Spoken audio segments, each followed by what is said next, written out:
ليلى والغابة الأسمنتية.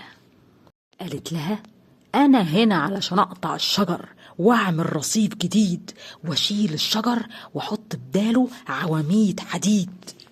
ليلى حزنت حزن شديد بعد ما شافت الشجر الأخضر بقى لونه رمادي، لون الرصيف الجديد. ليلى قعدت تعيط ودموعها غرقت الأرض، واللي كان يشوف حجم دموعها كان يخاف ويتخض.